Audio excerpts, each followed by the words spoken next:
Hello and welcome to Maximum Tool, the first talking book about the band. It was written and researched by Ben Graham, music is by Amanda Thompson, and this is read by Nancy McLean. You can check out our full catalogue on our website at www.chronedreams.co.uk.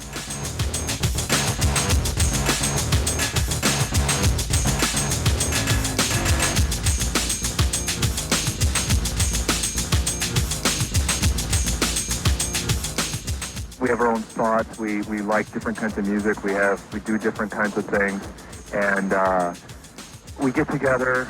We all get together. We meet in the middle, and that's what Tool is. The release of Tool's third album proper, Lateralus, on May the 15th, 2001, was surrounded by an unprecedented fever of anticipation and speculation. Why had it taken the band so long to follow up 1996's platinum-selling Anew, one of the most influential, acclaimed and groundbreaking heavy metal albums of the last decade? Had singer Maynard Keenan's extraordinarily successful sabbatical in the band A Perfect Circle been prompted by internal rifts? Or had it in fact been a cause of dissent within the group? How would the legendarily unstable and experimental Tool sound have changed and evolved over the intervening years? And how would the metal community, and the world at large, react to an album that was rumoured to be their most difficult, obscure and abrasive to date? Prior to its appearance in the shops, Lateralus was shrouded in mystery, with the release date being pushed back by a month and no promo copies available to journalists or radio stations. Up until the last minute, no one even knew what the album was going to be called. Rumours were rife surrounding its inception, but Tool are a band that is no stranger to controversy.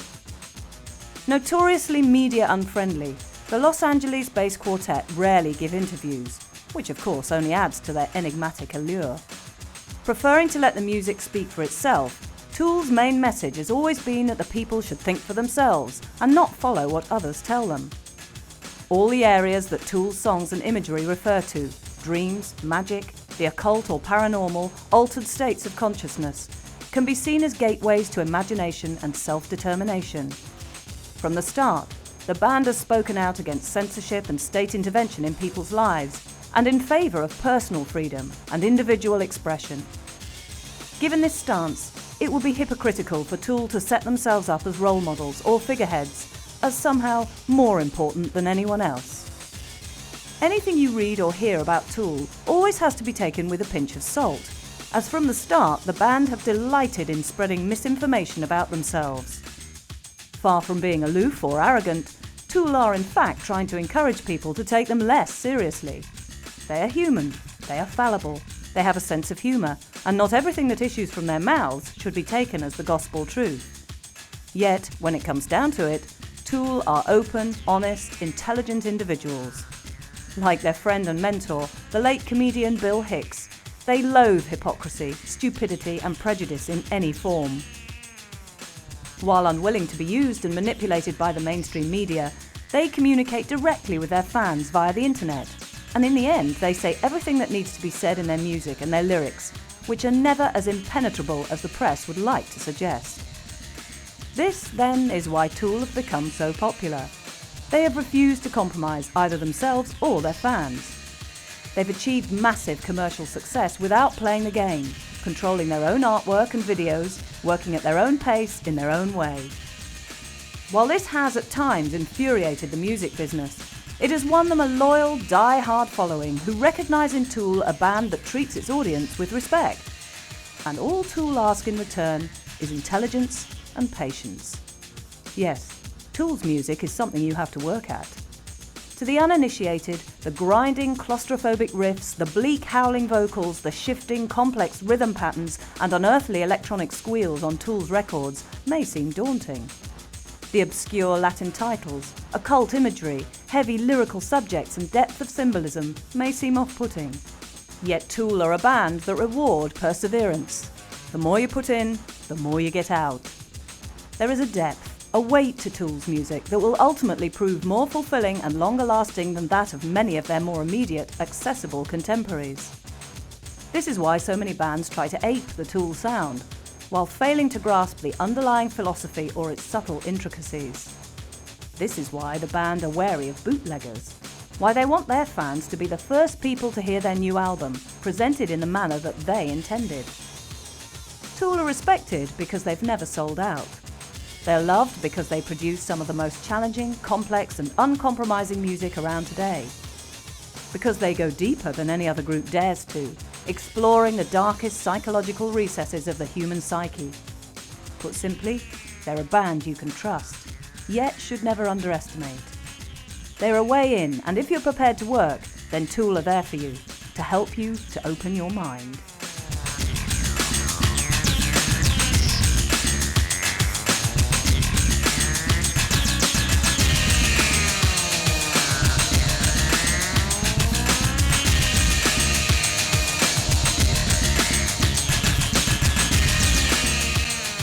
Like the Swans and like Joni Mitchell, Led Zeppelin are kind of a band that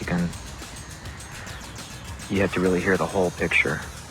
They're not necessarily something that you just kind of throw on while you're vacuuming the rug or having a party. They really are bands you really have to open up, make an effort to listen to the whole picture. Otherwise, don't waste your money. Maynard James Keenan was born on April 17, 1964, into a Southern Baptist family in Ravenna, Ohio. He had one older sister and lived in a happy, supportive, regular family home, headed by his schoolteacher father. Yet when Maynard reached 10th grade in high school, his family suddenly uprooted themselves and began a series of travels around the United States.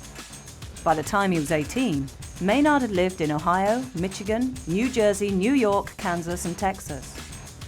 Perhaps it was these unsettling experiences that led the young Keenan to crave order and discipline, for in 1982 he joined the Army, enrolling in the United States military academy known as West Point. Keenan's 2 years at West Point were formative in many ways. He was a member of the cross-country and wrestling teams, the Glee Club, and was night crier. The West Point honor code, I will not lie, cheat or steal or tolerate those who do, became a central motif of Tool's first LP, and indeed the band name itself may well have originated in Keenan's time at the Academy. Tool is still a much-used phrase at West Point, as it must have been during Keenan's time there. Among cadets, the term refers to someone who follows rules and regulations to the letter, simply because they are the rules.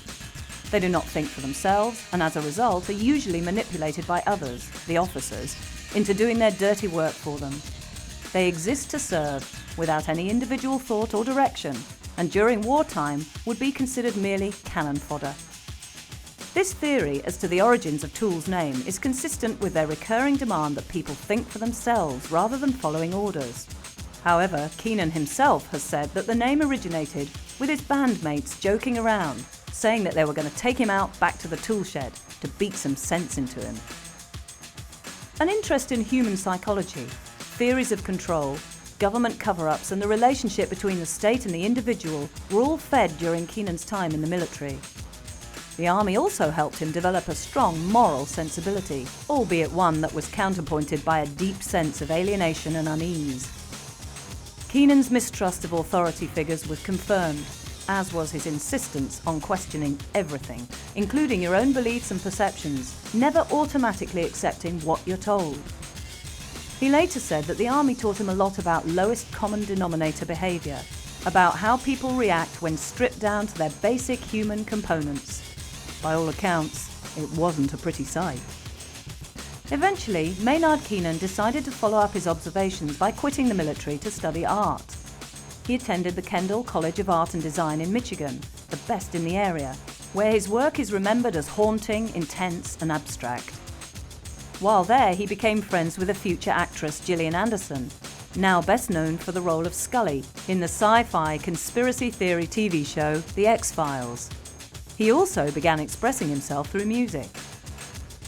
Keenan had always been a rock fan. At the age of 12, he was obsessed with the cartoonish heavy metal group Kiss, and during the 80s he sang in a couple of bands, one named Texans and the other Children of the Anachronistic Dynasty, or CAD, who released one independent cassette-only album, Fingernails. He wouldn't seriously pursue any musical ambitions, however, until he found himself living in Los Angeles at the beginning of the 1990s, where Keenan found himself a job applying the principles of Feng Shui to, of all things, pet shops. But while Maynard was rearranging furniture in harmony with its surroundings, fate was arranging a meeting of minds that would prove far more auspicious in its consequences. Living below Keenan, in his LA apartment block, was a classically trained session drummer named Danny Carey.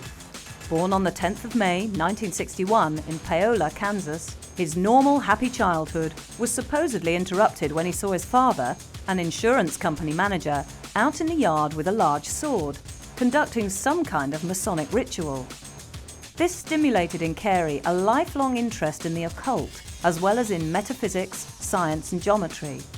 He began playing drums at the age of 13, including snare drums in his grammar school band, before attending the University of Missouri as a music student, although he quit before graduation to go on the road with a rock group.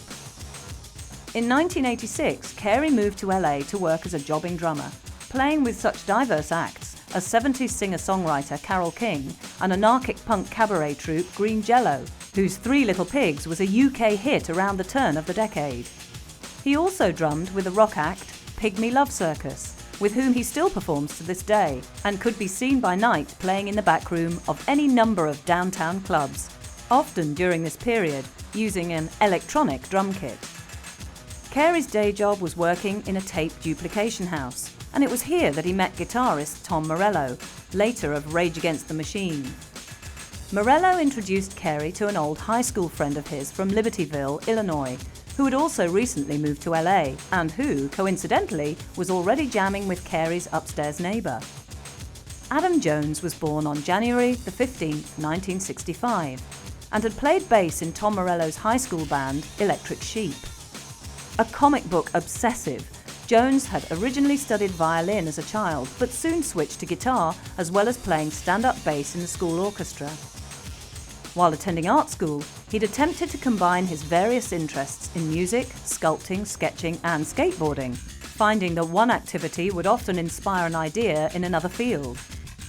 He eventually drifted towards the special effects industry, and after graduating from the Hollywood Makeup Academy, worked on such films as Ghostbusters 2, Nightmare on Elm Street 5, Predator 2, Terminator 2 and Jurassic Park. While becoming increasingly disillusioned with the Hollywood blockbuster machine, Jones supposedly came across a book called A Joyful Guide to Lachrymology by one Ronald P. Vincent. Vincent had apparently written the book in 1949 after the death of his wife in a snowplow accident, and in it advocated using your emotional or physical pain to improve your understanding of life, channeling negative energy to positive means. Lachrymology means crying as therapy, as Vincent, who according to legend died a drunken, penniless bum in 1988, believed that tears were cleansing agents, purifiers of the soul. This is one of the murkiest areas of Tool mythology. As to this day, no one is quite certain whether lachrymology, Vincent, or his book ever really existed, or whether the band invented them in their early days to hoodwink gullible journalists. However, if we take the group's word for it, then lachrymology became something of a personal religion for Jones, and later the other members of Tool as well. It was also Vincent's book that inspired him to form a band as an outlet for his darkest feelings and frustrations, making music as a therapeutic vehicle for aggression and the release of emotional pain. After much pestering, he persuaded Keenan, who he'd met through a mutual friend, to come in with him, and convinced Danny Carey to let the duo use his practice space. Carey would occasionally come down to see how the pair were getting on, only to hear how they'd invited some drummer along to jam with them, but they'd turned out to be incompatible, or worse, hadn't turned up at all. Carey felt sorry for them and agreed to sit in a few times, joining in as they set out to purge their demons. He soon realised that this was more than just another couple of wannabe rock stars. This was something intense, something real. An unmistakable chemistry soon began to develop between the accomplished drummer and the two neophyte musicians. It was alchemy. Mud was slowly turning into gold.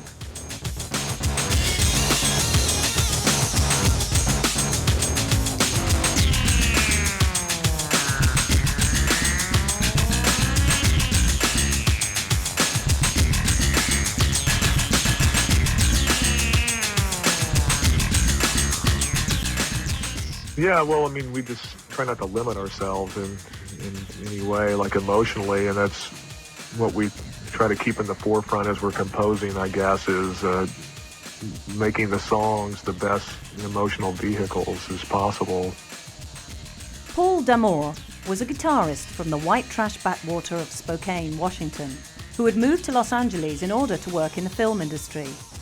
The film he was meant to be working on, however, kept being pushed back, and he increasingly found himself hanging around town with nothing to do. At this time, D'Amour thought that he was through with music. But when Danny Carey brought him along to hear the dark, unsettling noise the drummer was creating along with Maynard Keenan and Adam Jones, and was told that they were looking for a bassist, he soon realised that he was wrong. Friends from this period remember Paul D'Amour as being angry all the time, and as such, perfectly suited to playing the intense, aggressive songs that were emerging from Danny Carey's practice room. Joining their sessions, he felt a release that he'd never achieved through playing rock music before. As it was for the others, the band soon became an essential survival mechanism, a way to exercise all the pent-up hatred, anger and frustration generated in their day-to-day lives. As Maynard Keenan would later insist, Tool is a verb, not a noun. In other words, the group was about the experience of playing together, not a product to be sold. It was, quite literally, a tool to learn and gain from, at first just for the band members themselves, but later for their audience as well. Tool was officially formed in April 1991. Initially, the band had no intention of competing in the music industry, no ambitions to sign a record deal or pursue careers as musicians. They'd had first-hand experience of the shallowness and hypocrisy of the movie business, and naturally and correctly assumed that the rock business would involve more of the same. They had no desire to get involved. All four already had jobs, and none had drifted to LA in order to make it, unlike the hundreds of identikit glam metal bands that littered Sunset Strip, all posing in their hairspray and tight satin pants, desperate to be the next Guns N' Roses or Motley Crue. Neither did Tool's bleak, primitivist, extremely heavy rock fit in with the Bay Area punk groups, big shorts and flannel-wearing frat boys whose self-consciously dumb music seemed to be geared purely towards keg parties, getting laid, and maintaining a kind of perpetual adolescence. No song could be more than 2.5 minutes long, or feature more than 2.5 chords, and the lyrical subject matter could go no further than girls, getting wasted, and a stereotypical frustration with the system. From the very beginning, Tool wanted to be more than this. In the band's first press release, Maynard explained how when he sees a band, the first thing he looks at is the singer. If he believes in what he's saying, then Maynard will listen to the band. But if they're all jumping around, and the singer's got a half smirk on his face, like he's just there for the beer, then Maynard says, I don't pay attention. If nothing else, Tool is about sincerity. They believed that there was a place for intelligence and experimentation within heavy music, and that the spirit of punk should be about opening doors rather than closing them.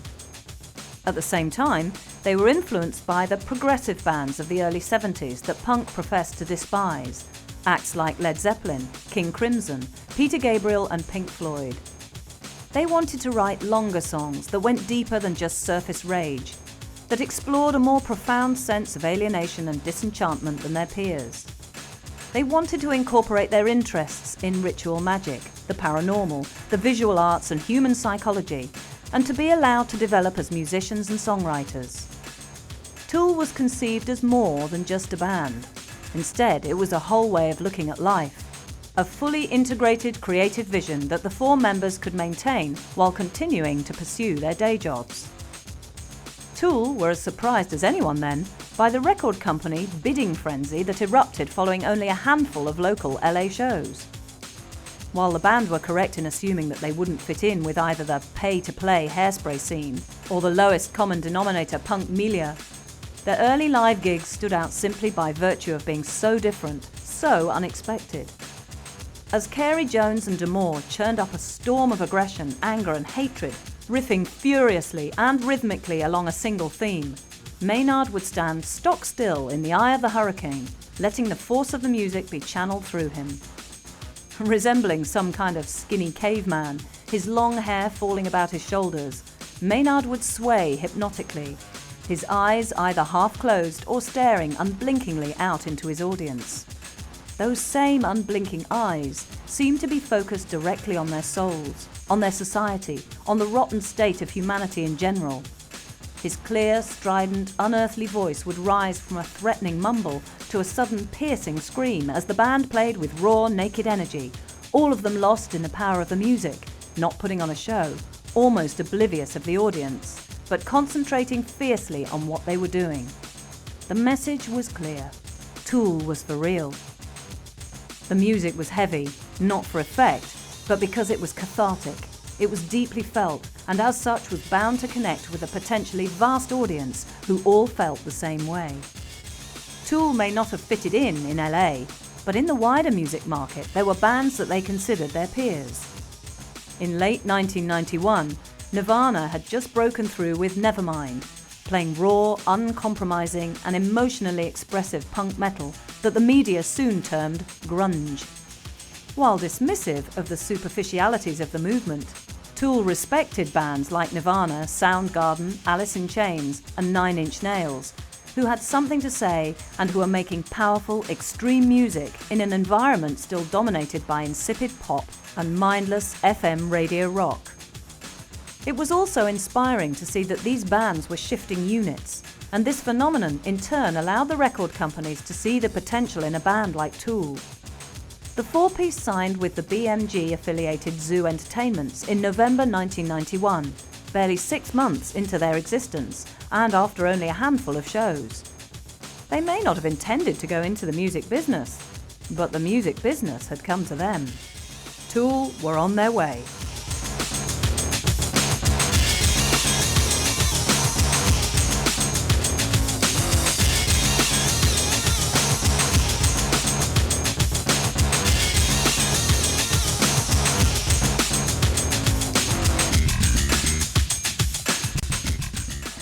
But we have done well for ourselves because of our fan base. It's been very underground of advertising and marketing with the band. It's been more of a thought process. It's been more of a, people kind of getting in touch with the music and taking it a lot further than just being the hot pick of the week. Following a small nationwide club tour in February 1992, Tool released their debut EP, Opiate, the following month. As with all future releases, the artwork was created and coordinated by Adam Jones and was visually uncompromising and disturbing. The Opiate sleeve featured a 6-armed priest and a diorama around the theme of anal sex, and like the Tool logo itself, an intimidating phallic wrench. These images frightened away as many critics and casual listeners as they attracted. In fact, it was initially the visual side of Tool that won them attention from those who'd not seen the band live, particularly the Adam Jones directed video for the song Hush. The only Tool video to directly feature the band members themselves, Hush shows the foursome stark naked, but with gaffer tape placed across their genitalia and mouths. This graphically illustrated the song's anti-censorship message and was an early pointer to the group's frequently misunderstood sense of humour. "I can't say what I want to, even if I'm not serious," ran the lyric. With the Hush video establishing a buzz around the band, the 6 tracks on Opiate provided a powerful introduction to the Tool sound. Danny Carey's dense, tightly structured rhythms underpinned the likes of Wrench and Hush, dominating them with his huge oppressive drum patterns. Damour's bass wove in and out, pounding relentlessly like someone hammering nails into a cross. Over this, Adam Jones unleashed a deluge of raging guitars, while Maynard's anguished screams provided a full-throated, unrestrained release of aggression.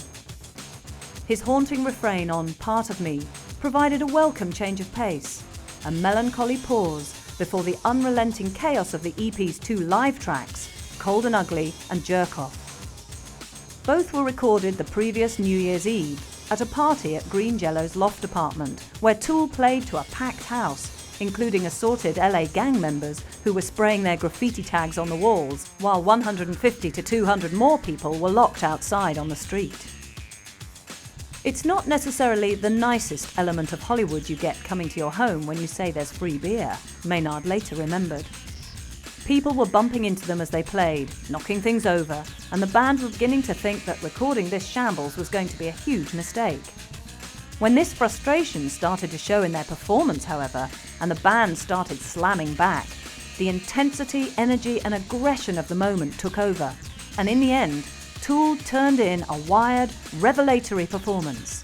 Yet even at this early stage, Tool never saw themselves as making music for the mosh pit. People could slam dance to their songs if they wanted to, but they'd much rather they stood and listened. Many people got into Opiate because it was the heaviest, hardest rock they'd heard in years. Yet for Tool, the thrash metalers and nihilistic hardcore kids were missing the point. This band was about more than just kicking ass. Sure, the EP was a savage, purging, full frontal assault on the senses, but many only noticed the violent rage and missed Keenan's cuttingly acerbic lyricism, or were confused by the slower, moodier moments. Many reviewers, while comparing the EP to Jane's Addiction or Soundgarden, described it as schizophrenic, yet Tool were only showing a fraction of their abilities and influences, which at this point ranged from Metallica to Tom Waits and Joni Mitchell, AC/DC to Jan and Dean, Parliament and Dwight Yoakam. The title track on Opiate closed the EP, building from an eerily calm beginning to a thunderous tribal cacophony of drums, guitars and screaming at the end. While Opiate only showed one side of the band, being essentially one long, bleak, nihilistic primal scream, Tool were adamant that they weren't just a heavy metal outfit. It was the beginning of a long struggle to confront and challenge their audience's prejudices. In April 1993, the band played a couple of the strangest shows of their career, with 2 sold-out concerts at Los Angeles Church of Scientology Celebrity Center. In the plush, new age surroundings of the compound, Maynard Keenan gently bleated, "Bah, bah," at the audience between songs, mostly invited guests who'd come to check out the hot new thing. It was clear that Tool were not going to fit neatly into anyone's pigeonhole. Nobody was in for an easy ride.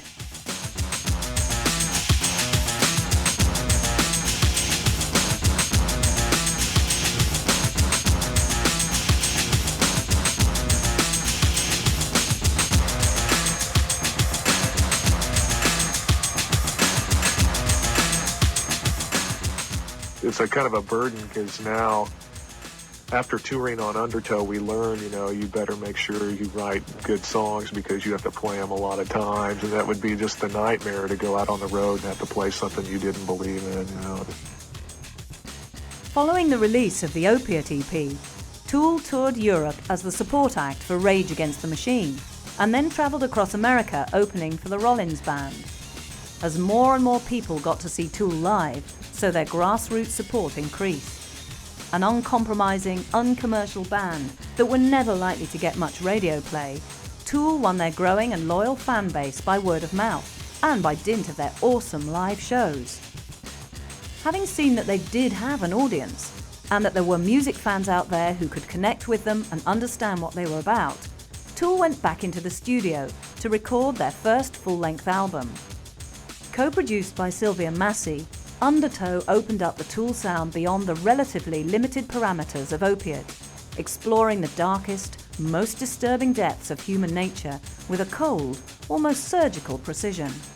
The complex, deeply structured songs on Undertow probably lost as many short attention span hardcore fans as it won them appreciative new listeners. Dealing overwhelmingly with themes of power and corruption, Tool's songs would begin in rigorous, disciplined harmony before exploding in all directions, finally coming together again at the close. This was the first evidence of Tool's progressive leanings, as the Metallica and Black Sabbath influences of Opiate became conjoined with the ghosts of King Crimson and Rush, creating a sound that was primal, aggressive, cathartic, yet also intelligent, unpredictable, subtle, and emotionally vulnerable. The LA Times compared Sober's haunting chorus to folk rock troubadour Richard Thompson, while noting that Tool possessed a sense of dexterity and dynamics that set them apart from their grunge and industrial contemporaries. Maynard would whisper and murmur as well as screaming, and displayed a human frailty at odds with metal's usual macho posturing. Keenan's distinctive, unmistakable vocal style was becoming an integral part of the Tool sound, although all 4 members made a unique and invaluable contribution. But it was his strident, almost operatic baritone that captured much of the initial attention, turning as many people off as it won over. Rising from clear melodic tones infused with reason and intelligence to sheer screaming rage, many found Maynard's vocals pompous and overwhelming. They certainly didn't sit comfortably in the background. This was a voice that demanded to be listened to, that had something to say. The lyrical subject matter was shoved in your face, and while Maynard never gave anything away, he left behind disturbing visual images that were hard to forget. Prison Sex, for example, is about a man who was sexually abused as a child, and as a result drifted into crime, ending up in jail. Left there to rot by society, all his pent-up aggression, hatred and self-loathing finds, as the chorus puts it, release in sodomy. Inverting the old biblical proverb, the coda finds Maynard repeating the line, "Do unto others what has been done unto you," as trapped metallic riffs swirl around him. Hate breeds hate. Violence breeds violence. "I've found some kind of temporary sanity," the rapist sings at the end. But it's obvious that no one has won. The abused has simply turned abuser. The victim has passed on the burden of the crime to another. As the crescendo of guitars and drums fades to an eerie silence, the listener is left chilled, haunted by a bleak picture of the destructive cycles of guilt, revenge and cruelty that humanity finds itself trapped in. Naturally, Prison Sex attracted attention and controversy, particularly when released as a single, with a typically disturbing stop-motion animation video from Adam Jones. Keenan was quick to point out that the sentiments of the song were not anti-gay, insisting that homosexuality was a part of human existence that we should accept and then get on with evolving. Jones produced another nightmarish claymation video for the song Sober, depicting an Eraserhead-like tableau featuring an old man desperately searching his decaying industrial apartment for some unknown object. It lent a poignant sense of despair to the song, with its soaring melody and tense, steely bass line, and won the award for Best Hard Rock Clip at the 1993 Billboard Music Video Awards. Elsewhere on Undertow, Henry Rollins guested on Bottom, reading out a spoken-word passage that was his own interpretation of a piece that Keenan had originally written and been performing live. Rollins changed it around to suit his own personality and viewpoint, and read with characteristic intensity. Throughout Undertow, Tool retain their anger and urgency, while allowing their songwriting to become more experimental and adventurous, culminating in the 15.5-minute final song, Disgustipated. This bizarre track combined a twisted sense of humour with nightmarish, disturbing imagery in the manner of a David Lynch film, opening with the sound of a farmer performing a sacrificial ceremony on a bunch of harvested carrots. The tortured cries of the vegetables segue into the chirruping of crickets for a full 7.5 minutes, the sound eventually curdling into a low, horrifying moan. The final part of the song comprises an answering machine message left by a serial killer, describing in gory detail just what he's done to his latest victim. The track, Tool explained, was about seeing things differently. Tool's personal tales of destructive relationships, isolation, self-hatred, abuse and incest were underpinned by equally strange and unsettling music. Adam Jones explained that he used unorthodox tunings and bizarre chords in order to make his playing more original and striking, while Carey's huge drum sound and the bowel-shifting rumble of Damore's bass lines gave the album new depths and dimensions. Combining power and aggression with grace and sensitivity, the music matched Jones's disturbing, blackly humorous sleeve art. In Undertow's case, his pet pig Mo, shaved and surrounded by menacing-looking forks, and an X-ray suggesting a dildo inserted into somebody's rectum. There was also a naked obese woman seemingly swallowing up a skinny man, and painful-looking images of face clamps, body piercing and acupuncture. Undertow gradually began to sell more and more copies as, over the summer, the band embarked on that year's Lollapalooza Festival tour. Such was the unexpected response to the LP and the band's live performances that they were promoted from second stage headliners to the main stage halfway through the tour. By the end of the year, Undertow had gone gold and would eventually achieve platinum status. But things, as ever, were not about to run smoothly. Tool still had further to evolve.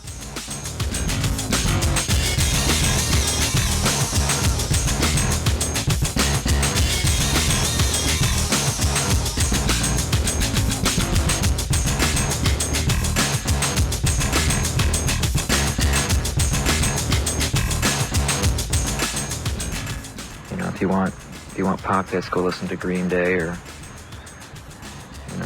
Oasis or something. By 1994, Tool were bona fide rock stars.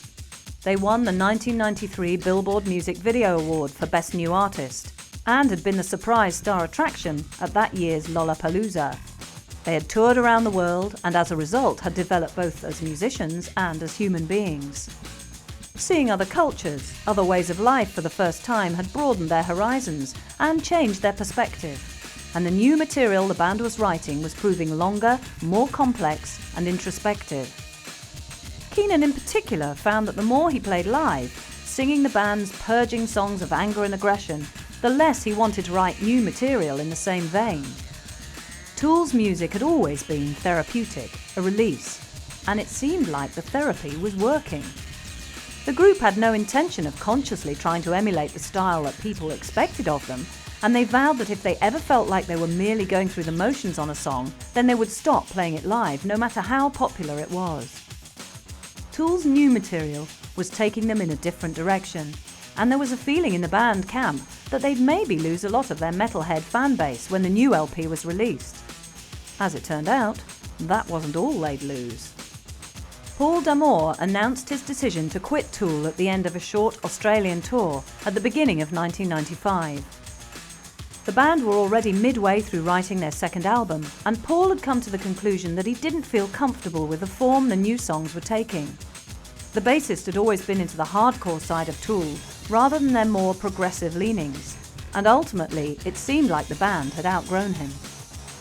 D'Amour had already been playing with a side project known as the Replicants, an offbeat covers band he formed with Ken Andrews and Greg Edwards, of Tool's sometime touring partners and fellow LA misfit band, Failure.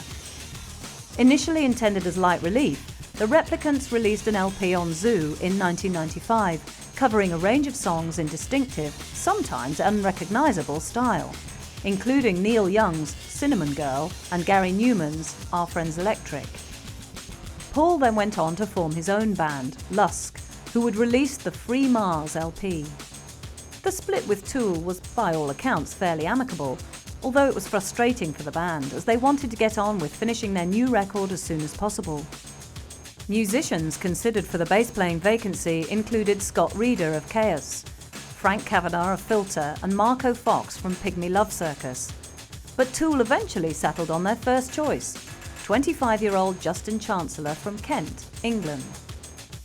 Chancellor had first met Tool in New York in 1992, after their first demo tape somehow found its way to him in the UK. His band, Peach, would later support them on tour in Europe, but by 1995 Peach had broken up, although he was on the verge of forming a new band with their guitarist, a friend since the age of 14. He was torn, but eventually made the decision to fly out to LA and join Tool. The band were overjoyed. As Adam said, Justin was always their first choice because he was a friend, he was reliable, he wrote riffs like Tool, his favourite band was Tool, and, with his head shaved except for two pointy red tufts at the front, he looked like the devil.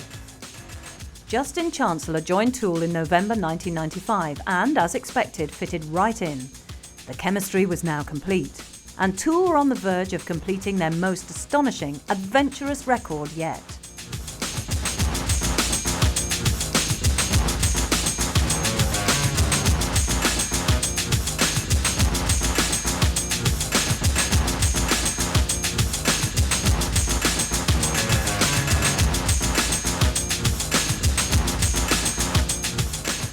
I like to think that maybe we play to people that have a little longer attention spans or something, maybe just, there's plenty of people playing, the 4-minute songs that are really geared for radio and singles and all that. And I don't know, we never have tried to put any kind of limits on anything we did. If a song wants to be 8-10 minutes long, then we'll go ahead and play that, and still think that it will hold people's interest.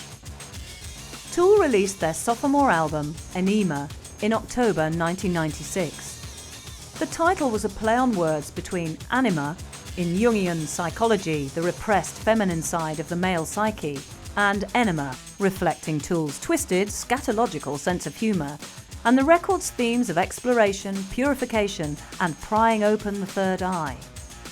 In trying to move further away from the limitations of the heavy metal genre, the band approached King Crimson and Peter Gabriel producer David Bottrill, whose experience allowed them to develop longer, more complex song structures, proving that powerful, emotive songs didn't have to follow the traditional verse-chorus-verse format.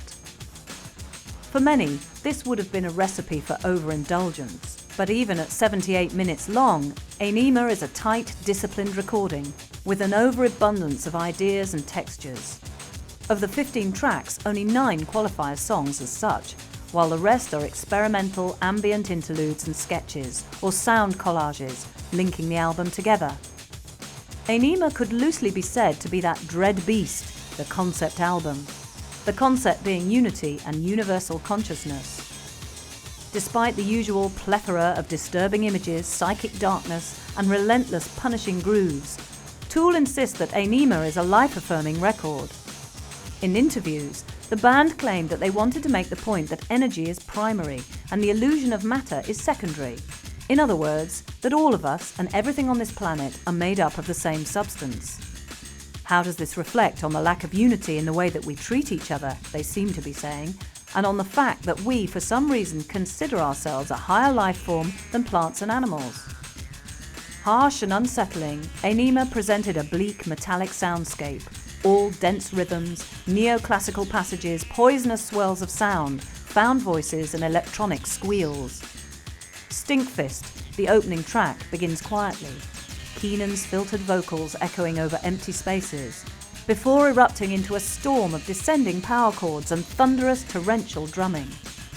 Stinkfist is supposedly written about a friend of Danny's, who wholeheartedly embraced life and new experiences. That is, he isn't afraid to get his hands dirty.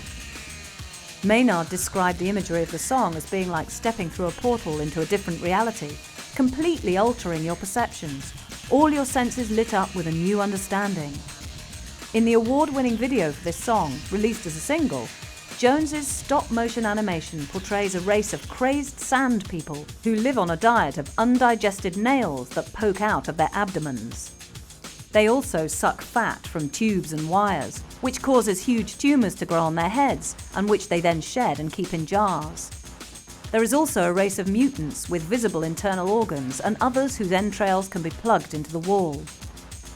Eulogy is a fierce, bitter tirade against some would-be rock martyr, possibly the late Kurt Cobain, while the pounding, volatile H leads into the first of the sound collages. Useful Idiot, which is simply the sound of a needle scratching away in a groove. Later, Message to Harry Manbach features a genuine recording taken from Keenan's flatmate's answering machine, a series of threats and menaces delivered in a bizarre accent, alternating between English and Italian, laid over a melancholy piano track. The message could almost be taken as romantic, a love poem, if you didn't understand the words. Hooker with a Penis was inspired by a kid who accused Maynard Keenan and Tool of selling out, of not being what they appeared to be, of faking it. Keenan points out that every band you ever heard has already sold out the moment they sign a record deal. The eerie circus music of Intermission prefigures the tense, doom-laden riff of Jimmy, which is followed by the sinister Die Ehe von Satan, in which a stern German voice speaks over machine-like sounds and frenzied crowd noises. In fact, the voice is Marco Fox from Pygmy Love Circus, reciting a recipe for hash cookies, and the title translates as Satan's Eggs, another instance of Tool messing with your preconceptions. Shadowy, extreme, unorthodox, and decidedly difficult listening, Anew is also the album where Tool got spiritual, although they did so with a sense of humour. Among the typically nightmarish images on the sleeve, which in this case include rolling eyeballs, The San Andreas Fault and a Man Filleting Himself, is a painting of comedian Bill Hicks examining a mutant boy with leg braces, subtitled Another Dead Hero. Hicks, who died in 1994 of pancreatic cancer at the age of 32, was a friend and inspiration to the band. The feeling was mutual, as he had introduced them on stage on the last date of the 1993 Lollapalooza tour. Hicks's sharp, cynical comedy was all about challenging hypocrisy and complacency, fueled by anger, bile and frustration. He was also an advocate of the mind-expanding possibilities of psychedelic drugs, and an excerpt from one of his routines can be heard on Anew's 15-minute final track, Third Eye. This churning, edgy epic makes the point that drugs, too, are a tool. They can open up your mind, but you may not like what you find in there. Danny Carey compared Anew to childbirth, saying that it may seem brutal and harsh, but there's still a beautiful thing occurring. In interviews, Tool could be found talking about meditation, evolution, ecology, and vibrations of sound and light. Anew was all about positive change in perspective, but one that initially manifests itself in chaos. Tool was certainly a million miles away from the vacuous superficiality of the New Age movement prevalent in California, and as if to make the point clear, Anew's title track was a biblical, apocalyptic vision of a great earthquake sending the whole state tumbling into the sea, creating sought-after beachfront property in Arizona. Defiantly uncompromising and uncommercial, the album still entered the Billboard charts at number 2, and the band once more joined the Lollapalooza tour in 1997, this time as headliners. In 1998, Anew won a Grammy for Best Metal Performance, despite its bass-heavy grooves having as much in common with Joy Division as Black Sabbath. Minds were obviously being gradually prized open, just a crack at first maybe, but it was a start. Tool had proved that you didn't have to underestimate your audience in order to sell records. They were breaking down barriers, but following through was going to prove harder than anticipated.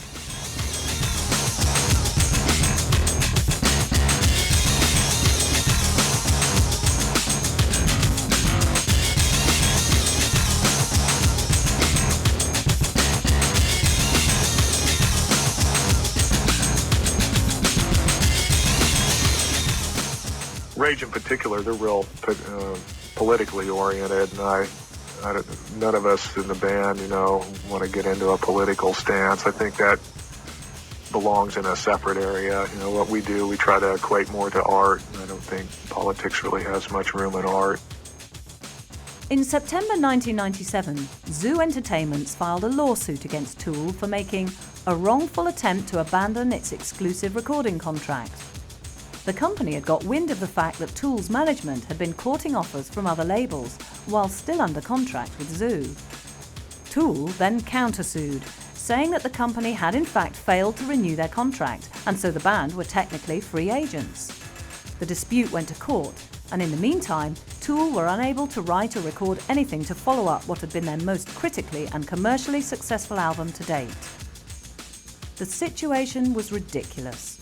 Tool was Zoo Entertainment's only major selling act, and in spite of their success, the record company was on the verge of financial collapse when Anew was released in late 1996.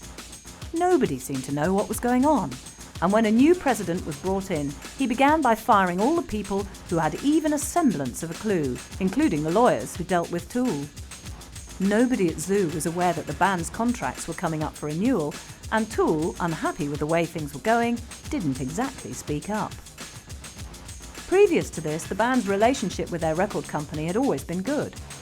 Although they complained about lack of promotion overseas, they had full creative control over their work, produced their own artwork and videos, and were not obliged to undertake any promotional duties they weren't happy with. They were not required to record obvious hit singles, or indeed anything that would garner radio play. Yet the bottom line was, Zoo Entertainments was falling apart.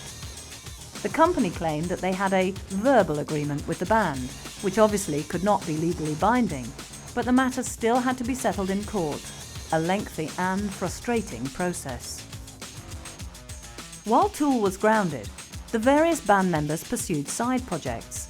Maynard in particular kept busy, portraying Charles Manson in a photo strip comic book and on a one-off TV special, recording with Nine Inch Nails' Trent Reznor as part of the experimental Tapeworm project, and, most significantly, forming a new band, A Perfect Circle.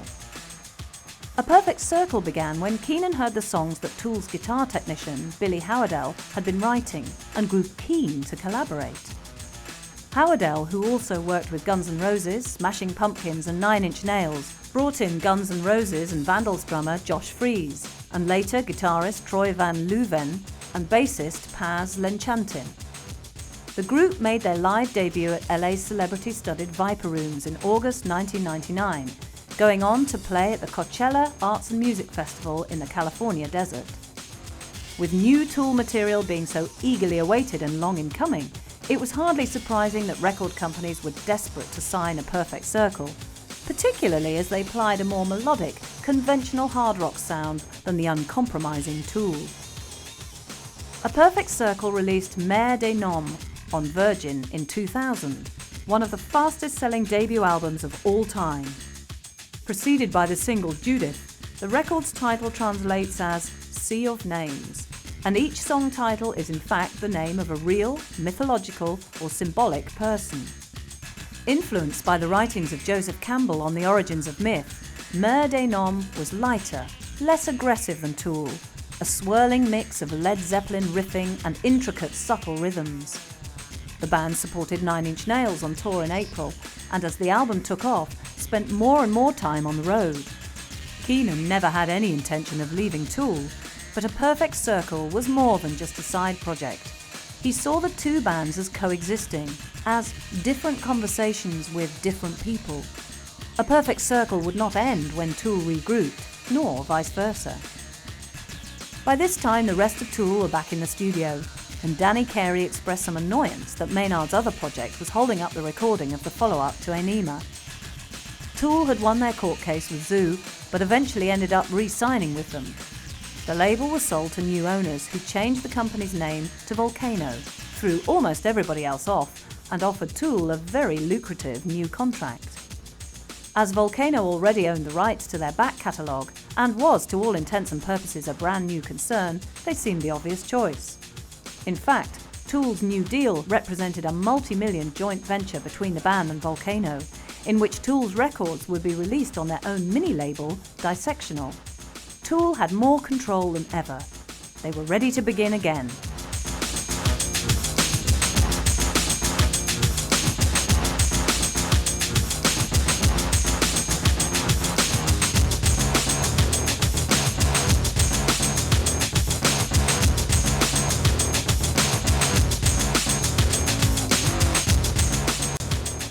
You know, we don't print our lyrics because we want people to really sit closer to the speaker and try and hear what Maynard's saying versus what's going on in the music.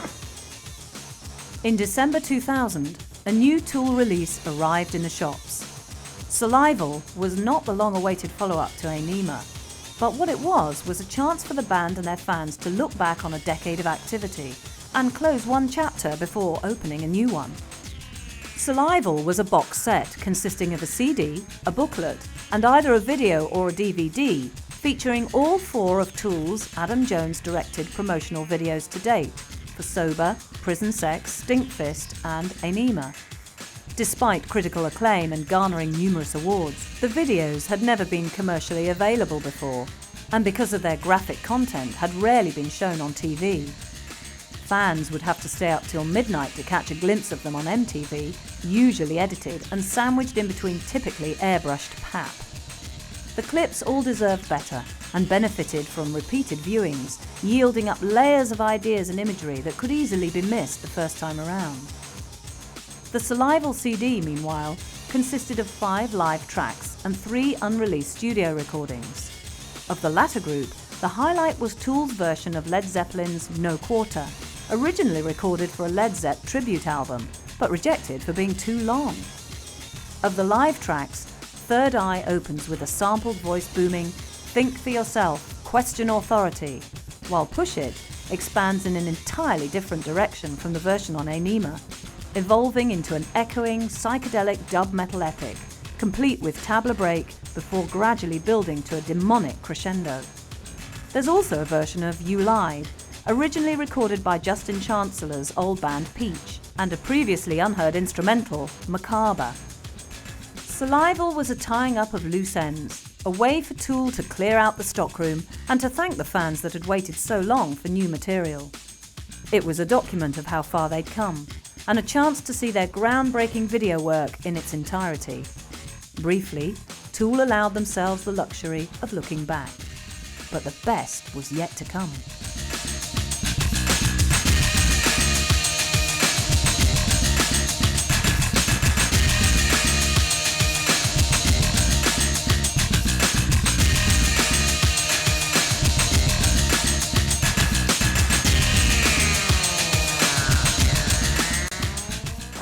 If it's music, if it's taking a walk, if it's doing drugs, if it's having sex or whatever, as long as, reading a book, whatever, as long as my mind is open and I'm expanding my consciousness and I'm aware of my surroundings and I don't take them for granted. I mean, that's what it's about. And I think most people don't want to think about that or don't think about that.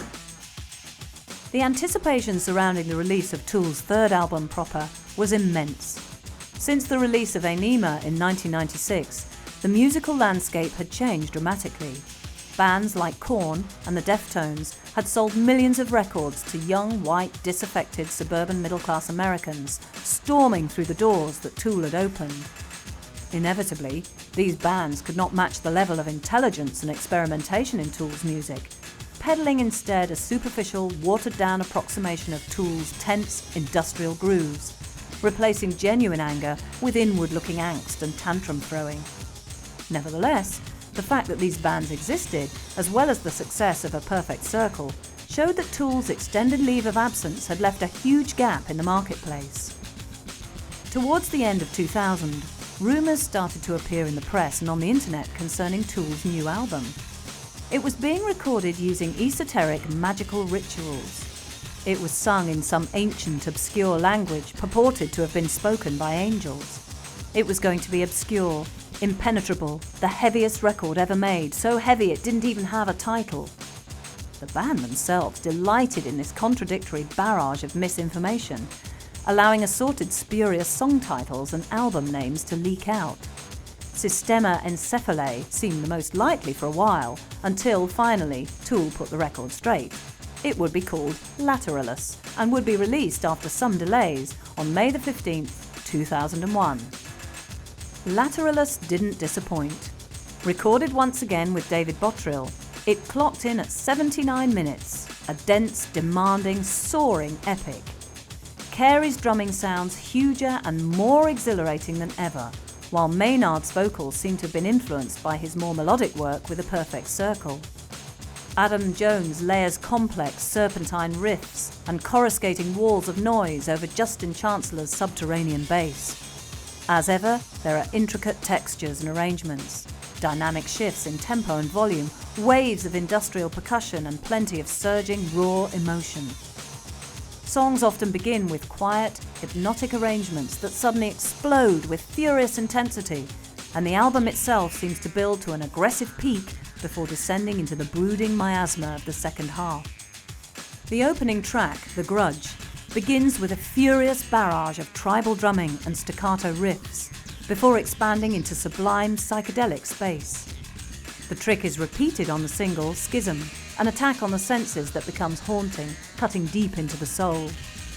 The crushing, bass-driven parabola is typical of the album, building towards a mighty anthemic chorus that then dissolves into a wash of eerie sound, out of which Jones delivers some of his most powerful, straight-ahead guitar playing to date. Once again, tracks are linked by experimental sound collages, such as the reverb-drenched guitar picking of Eon Blue Apocalypse and the Eastern chanting of Mantra. The final three tracks, Disposition, Reflection and Triad, comprise a 22-minute overture climaxing in a wall of ugly, distorted noise, thunderous drums and electronic screeching. With Lateralus, Tool once again proved that there is more to them than just rage and volume. Peering unflinchingly into the dark abyss of human civilization, they nevertheless come back from the brink bearing hope for a better world. Tool are not optimists, nor are they pessimists. They are realists. They know that there is aggression and violence inside all of us, which needs to find a release before we can evolve to the next stage. Tool are a way through. As Maynard Keenan sings on Parabola, I know the pieces fit. Tool can help you put them together.